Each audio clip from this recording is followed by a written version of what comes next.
Salve os irmãos na paz do Senhor. Irmãos, eu quero ler aqui no livro do Gênesis, capítulo 12, que é para falar sobre o propósito de Deus. Eu acho que Abraão é um grande exemplo para a nossa vida. E quando a irmã me convidou para falar uma palavra que se encaixasse, ao que Deus fez na minha vida, na vida da minha família, eu fui buscar ao Senhor e eu li esse texto e comecei a entender algumas coisas.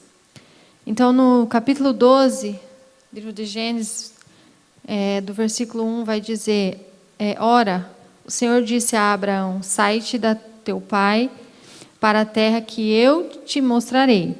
Far-te-ei uma grande nação, abençoar-te-ei, engrandecerei o teu nome, e tu serás uma bênção. Algumas Bíblias vai dizer: saia do meio da tua parentela.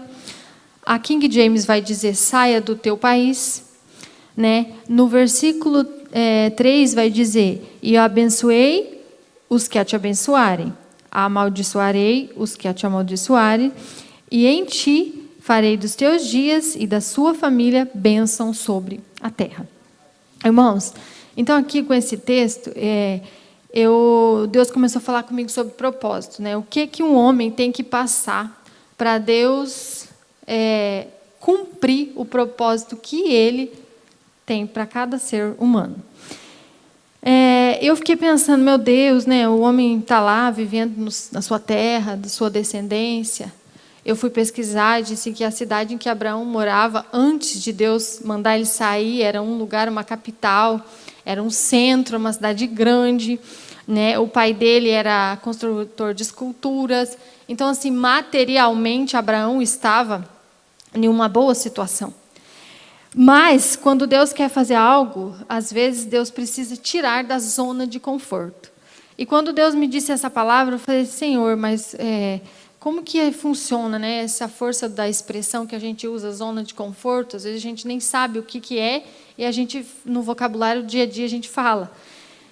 Como eu estou estudando, eu perguntei para um dos meus professores dentro da psicologia o que significa zona de conforto. E, gente, ele me disse assim: olha, Érica, tem várias posições, mas a posição que os estudiosos da psicologia dizem é que a zona de conforto é um conjunto de atividades que envolve rotina, padrão ao ser humano. Então, é tudo aquilo que a gente está acostumado. Todo dia, você levanta no mesmo horário, pega o seu carro, passa pela mesma rua, vai para o seu emprego, que, por sinal, é no mesmo lugar, encontra as mesmas pessoas, almoça no mesmo horário, volta para casa no mesmo horário. Isso é rotina. Quando nós, seres humanos, estamos nessa rotina, o nosso estado de estresse é diminuído. A nossa ansiedade é reduzida. Vocês já vão entender, irmãos, por que eu estou falando isso aqui. Quando tira o ser humano da zona de conforto, eleva-se o nível de estresse, multiplica-se o nível de ansiedade e a nossa tendência é ficar com medo. Só que, dentro da zona de conforto, na maioria das vezes, nós não produzimos. Porque o nosso corpo físico, a nossa mente entende que nós estamos fora de risco. Então, eu posso ficar aqui, porque estou em um lugar que eu me sinto bem, eu tenho conforto, minha família está aqui, meu emprego está aqui. Quando o ser humano é tirado dessa zona, ele é obrigado a produzir ferramentas, produzir armas, que se ele tivesse ficado, não produzia. Então, aqui, para Deus cumprir o propósito na vida de Abraão, a promessa, não vou me ater que ele não esperou, que ele teve um filho, não, antes disso. É só sobre o propósito. Deus tirou Abraão da terra dele para cumprir aquilo que ele queria cumprir. Então, irmã, você está falando que eu vou ter que ir embora. Eu vou ter que ir embora de Camorão para Deus me dar a bênção que eu tanto procuro? Não, irmãos. Zona de conforto não é propriamente mudar de cidade, mudar de país. Às vezes, você está em um estado de zona de conforto que Deus não está se agradando. Aí ele manda uma enfermidade e você sai da sua zona de conforto. Ele te deixa desempregado, você sai da sua zona de conforto. Em 2013, nós estávamos na nossa zona de conforto, assim, na melhor maneira possível. O meu esposo, ele sempre foi assim, de empreender, né? E em 2013, a gente já tinha uma empresa, e tudo ia bem, tudo estava conforme a gente planejou, né? Nós tínhamos uma vida muito boa, nós tínhamos vários carros, uma vida materialmente muito boa. Mas o meu esposo, quando eu conheci ele sempre foi da obra de Deus, sempre foi envolvido, sempre, tudo que tinha na igreja ele estava envolvido. Ele foi professor de escola dominical, com 15 anos ele já lecionava, ele foi professor de IBADEP, ele era aquele jovem assim, que chegava antes dos porteiros na igreja. Se não tivesse um porteiro para abrir, ele abria. Se não tivesse ninguém para limpar o pátio, ele limpava. Só que nessa época, as coisas começaram a tomar um rumo diferente. Ele, devido à empresa, ele estava assim já deixando, né? Tomava ceia quando dava, ia no culto quando dava, não atendia agenda mais, porque tinha 37 funcionários, e ele falava assim para mim, não, eu não posso viajar, porque se eu viajar, quando eu chegar isso aqui vai estar tudo bagunçado. E foi deixando, sabe? Foi deixando, não lecionava mais, porque daí não tinha tempo, todo dia, às vezes, se atrasava, tinha domingo que estava aí, porque a gente tinha construtora, né? Você sabe que construtor trabalha de domingo a domingo. Então, ele foi deixando as coisas de Deus, foi deixando. E eu falava com ele, sabe? Eu falava assim, mas olha, você não está fazendo mais nada, tem 3 meses que você não ceia, porque não dá tempo, porque todo sábado você está fazendo, sei lá. Só que, irmãos, tem hora que Deus permite as coisas, sabe? E aí ele fez uma viagem, né, no ano de 2013 para Santa Catarina e ficou 11 dias pregando. Quando ele voltou dessa viagem, ele descobriu um furo na empresa de um valor muito alto e já não tinha assim mais nada quase o que fazer. E aí ele falava para mim, viu, eu não posso viajar, porque eu viajei e aconteceu isso. Só que não era, já era parte de tudo que Deus queria fazer. E aí ele foi, né, averiguar o que estava acontecendo. E aí, irmã, foi só problema. Porque a partir desse problema aí, foi vindo um montante de coisa e a gente faliu, né, terminando 2013. Só que antes disso, Deus tinha falado para mim e para ele que ele estava fora do centro da vontade de Deus e que Deus ia trazer. Querendo ou não, Deus ia trazer, colocar onde ele queria. Mas eu não pensava assim que ia ser tão grande, sabe? Eu falava assim, não, vai fechar essa empresa, vai ficar tudo bem. Mas não era, irmãos, não era. E quando ele descobriu que o sócio estava roubando, já tinha assim muito tempo. Então as coisas já estavam fora do controle, até porque a porta que Deus fecha, o homem não abre. Então Deus fez de uma forma que homem nenhum podia resolver. E a gente começamos a passar o processo de falência em 2013. Meu filho tinha nem 1 ano, o mais velho. E daí nós fomos pensando assim, vamos vender uns carros aqui, pagar um pouco de conta ali, e a gente consegue se reerguer e começa a construir de novo. Não. A gente perdeu 37 funcionários, a gente perdeu 11 carros, a gente perdeu terreno, a gente perdeu casa própria. Eu tinha minha casa, eu morava na minha casa própria. E no final de todo esse processo, nós estávamos com uma criança, eu, ele, um saco de roupa e um colchão de casal, morando dentro da casa de um presbítero da igreja. E eu pensava assim, como mãe, né, como mulher, assim, eu pensava, meu Deus, o que vai ser de nós agora, né? E ele, irmãos, ele estava num processo assim de... Ele não tinha reação, sabe? Não tinha reação. Todas aquelas cobranças, ameaça de morte 24 horas. Eu recebia muita ameaça de morte, muitas, né? Ele recebia, a minha família recebeu muita ameaça. Mas eu vi assim que... Eu falei assim, e agora? Se eu não... O que eu posso fazer para ajudar diante de tudo isso que nós estamos vivendo aqui? E eu lembro que eu fui fazer uma campanha de oração de 30 dias, só que daí, quando foi no 29º dia, eu dormi e não consegui acordar, 3 horas da manhã. Aí, quando foi no outro dia, tinha círculo de oração à noite. Aí eu fui no círculo de oração, daí a irmã falou para mim assim, uma irmã de bastante idade, sem leitura nenhuma, ela não é alfabetizada. Ela falou assim para mim, irmã, essa noite eu não dormi não, e ela é baiana, sabe? Eu não dormi não, irmã, eu perdi o sono, irmã do céu, eu não sou de perder sono, e essa noite eu não dormi nada. Eu falei, irmã, por quê? Porque, irmã, Deus me incomodou para orar por você. E eu estava tão frustrado, porque eu ia terminar a campanha e eu tinha falhado, né? Daí ela falou assim, e sabe o que Deus mandou te falar? Mandou te falar uma palavra. Eu falei, então fala, irmã. É uma palavra em inglês que eu não sei de onde, mas o anjo me falou. Aí eu falei, tá bom. Aí ela falou, querem a PUC. Eu anotei, né? Falei, tá bom, irmã. Ela falou para mim pesquisar o que era, que ela não sabia. E eu fui pesquisar no hebraico, né? Que querem a PUC é o nome de uma das filhas de Jó. Significa riquezas escondidas, né? E eu marquei aquilo no papel, naquela data, naquele dia que aquela irmã me falou aquilo. E diante de tudo aquilo que a gente estava vivendo, como o tempo é curto, eu posso contar assim 3 experiências que eu nunca vou esquecer. Que foi que quando, em 2016, a gente ainda estava passando esse processo de falência, e eu fiquei grávida do meu segundo filho. E eu lembro que eu tinha muita vontade de comer melancia, grávida. Mas eu não falava para ele, porque eu sabia que não tinha como comprar.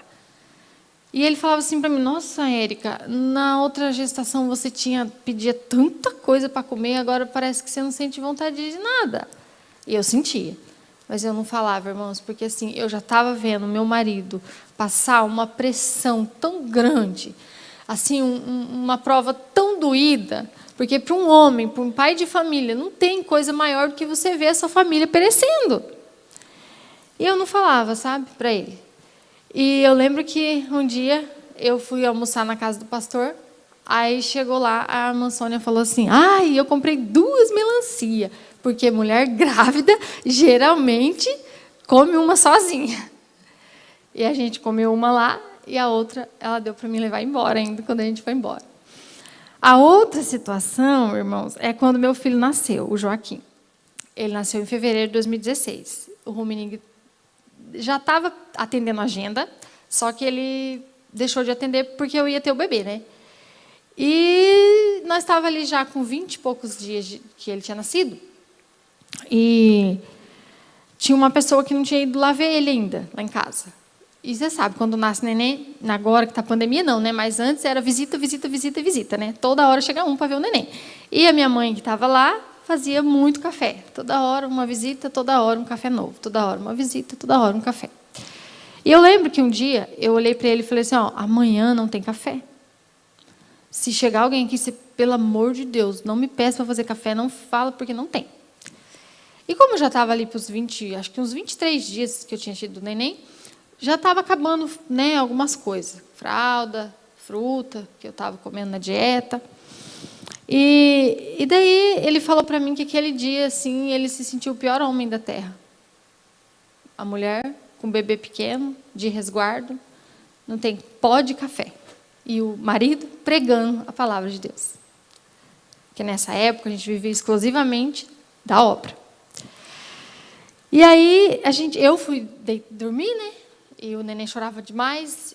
Eu fiquei com ele. Ele ficou até 1h30 da manhã. Depois de 1h30 da manhã ele me deu e foi para o outro quarto. Eu achei que ele tinha ido dormir, mas ele foi orar. E eu fiquei ali, terminei a noite com o neném, levantamos de manhã, né, um olhando para a cara do outro, assim. Aí, de repente, bateu palma no meu portão. Era minha cunhada. E meu cunhado, eles já moravam aqui e não tinham ido ver o Joaquim ainda. E aí, o meu cunhado é muito brincalhão, ele chegou assim e falou assim, e aí, Ruminig, eu vim tomar um café. Ai, meu Senhor do céu.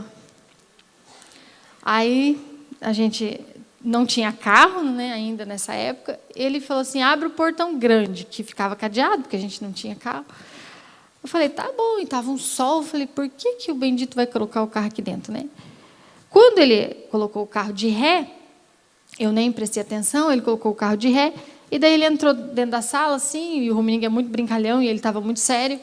Aí ele falou assim, olha, sabe por que a gente está aqui? A gente veio ver o Joaquim, mas essa noite, nem eu nem a Rosália, nós não dormimos. Ela olhava para mim e falava que lembrava no seu nome. Eu olhava para ela e falava, eu também, eu durmo e acordo com o nome dele na minha cabeça. Acordamos, primeira coisa que fizemos, fomos achar um mercado que tivesse aberto 8 horas da manhã. Foi para o mercado, chegou no mercado, comprou tudo que Deus falou. Mandou eles comprar. Só que meu marido fala que quando ele foi orar, ele pediu assim, Senhor, se o Senhor não for cuidar da minha casa, eu não vou mais pregar. E se o Senhor for cuidar, me dá um sinal que eu possa saber que é o Senhor. E aí eles falaram isso, tá? Nessa hora, né? Já estava todo mundo chorando. E foram lá abrir o carro e começaram a descarregar tanta comida, tanto que eu nunca vi tanta comida na minha vida. E ele com a sacolinha na mão, meu cunhado. Aí nós terminamos de guardar aquelas coisas, tudo, sentamos no sofá, ele falou assim, ó, quando eu entrei dentro do mercado, o Senhor mandou a gente comprar tudo certinho, fraldinha, RN, fruta, mas teve 2 coisas que o Senhor mandou eu comprar, separado, trazer aqui para você. E entregou aquela sacolinha do Mercado do Paraná. Dentro da sacolinha tinha um filtro de café e um café 3 Corações, que é o café que eu tomo até hoje.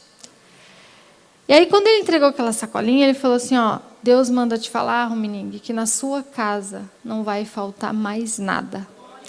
E que enquanto você fazer a minha obra, eu cuido das suas coisas, da sua família. E a partir daí, irmãos, ele começou a pregar, foi quando ele foi para a Europa, a primeira vez. E ele já conhecia o mercado digital, mas não assim tão profundo, né, quanto agora. E lá na Europa ele conheceu uma pessoa que apresentou esse negócio para ele. Só que dependia de dinheiro para poder começar a fazer. Ele teria que ficar viajando para lá com mais frequência. Quando ele voltou de lá, ele falou para mim sobre isso. E eu lembrava na promessa que a irmã falou, que Deus ia dar para nós uma riqueza escondida. E aí ele falou para mim que ele ia procurar aqui dentro do Brasil uma pessoa que trabalhasse nessa área do drop para ele poder fazer o curso. E aí ele achou, né, o Fernando Quintas, que foi o mentor, que mentoreou ele a primeira vez para ensinar ele a fazer. E foi que em 2018 para 2019 a gente abriu essa outra empresa que a gente tem até hoje. Então, irmãos, o que eu quero dizer com tudo isso? Primeiro, quando Deus vai realizar um propósito, Ele vai fazer coisas que a gente não entende. Segundo, não tenta fugir do propósito. Porque a gente tentou muitas vezes fugir, mas quando Deus escolheu, está escolhido. E quando ele começou, né, a falar para mim que ele ia começar a empresa de novo, eu, claro, fiquei com medo. Só que ele falava assim, Érica, só que essa empresa eu não fico preso. Eu posso trabalhar na China, onde eu estiver, eu posso ir para o Japão, eu posso, onde eu tiver um notebook, uma internet, eu consigo trabalhar. E foi, irmãos. E Deus foi fazendo da maneira dele, do jeito dele, né? Hoje ele deu carro para nós, ele deu casa, ele deu tudo assim, acho que 100 vezes mais do que a gente tinha quando a nossa primeira empresa faliu. O Senhor nos deu, e eu vejo dia após dia o cuidado do Senhor na nossa vida, sabe? Então, assim, como a Beth falou, Deus ele age em todas as áreas, né? Às vezes tem pessoas aqui que hoje não precisa de uma cura, mas precisa de uma provisão divina na área financeira. E eu sou prova, irmãos, que Deus provê, porque dentro da minha casa, durante 6 anos que nós vivemos só da obra, se eu for contar aqui, eu fico até amanhã, de tanto milagre que eu vi. E em 2016 também o Senhor curou meu esposo de uma doença terrível que ele teve no intestino, que chama doença de Crohn.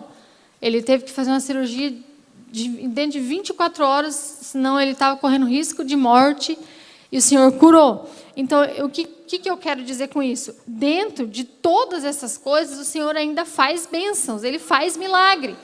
Nós estávamos numa situação complicada, mas nem por isso Deus estava deixando de trabalhar. Foi nesse vendaval que Deus curou meu filho de uma alergia gravíssima que ele tinha. Foi nesse vendaval que o Rummenigge pisou a primeira vez na Europa pregando a palavra de Deus. Foi nesse vendaval que ele foi para a África 4 vezes. Então, assim, é Deus fazendo as coisas do jeito dele. Então, a palavra que eu tenho nessa noite é isso. Aceita o propósito de Deus e viva ele. Às vezes vai causar uma dor, mas você pode ter certeza que Deus, se você está onde Deus quer que você esteja, Ele vai prover, Ele vai curar. Gente, olha, durante esse tempo eu vi tanto milagre assim que Deus fez, que eu falo, será que se nós não tivesse passado por tudo isso, como seria? Deus, Ele fez assim, questão de que a gente visse que era Ele. Porque tem hora que a gente é meio, sei lá, tem hora que a gente parece que, como ser humano, a gente dá umas, né, acha que não é Deus, acha que foi fulano que fez, acha que é porque fulano está ajudando. Não é, irmãos, é Deus. Deus move o coração do homem para nos ajudar. Em tudo nós temos que ver Deus. Se alguém te ajudou numa área que você precisava, foi Deus que moveu-se alguém. Se o médico deu solução para o teu problema de saúde, foi Deus que colocou o médico lá na sua vida. Eu lembro que um dia eu estava no culto com meu filho, eu sempre fui do círculo de oração e lá tem que sentar bem na frente. E ele estava sem fralda já fazia uma semana. E eu estava pegando fralda emprestada de uma pessoa e eu falei assim, naquele dia eu não vou pegar mais. A pessoa já tem os filhos dela e hoje eu não vou pegar. E meu filho dormia, né, no culto, como é costume de várias crianças, e ele fez xixi, bem assim, bem na frente, uma igreja pequena. E aquele xixi foi por todo lado, daí veio o porteiro e limpou, e eu dei sinal para o Rummenigge para a gente ir embora. Quando a gente estava saindo, uma irmã falou assim, falou, onde vocês vão? Daí eu falei assim, nós estamos indo embora. Daí ela falou assim, eu estava lá dentro do culto e vi vocês dois saindo, nem imaginava que vocês iam embora, achei que vocês tinham saído para atender as crianças aqui fora. Mas Deus falou para mim, mostrou para mim que enquanto você estiver fugindo do propósito dele, você vai viver situações como essa hoje. E ela não sabia. E quando você resolver aceitar o chamado que Deus tem para a sua vida, você vai ver o outro lado de Deus. E foi, irmãos. A partir daquele dia, daquela época, ele nunca mais rejeitou uma agenda. Pode ser longe, pode ser perto. E cada dia a gente via Deus provendo, curando, abençoando. Então, quando a irmã falou que ela pode reviver os milagres, eu também. Toda vez que eu falo disso, eu posso lembrar e reviver de tudo que Deus fez e de tudo que Deus está fazendo. Então, você fala assim, a irmã está aí contando o testemunho dela, mas ela não sabe a minha vida, o que eu estou vivendo.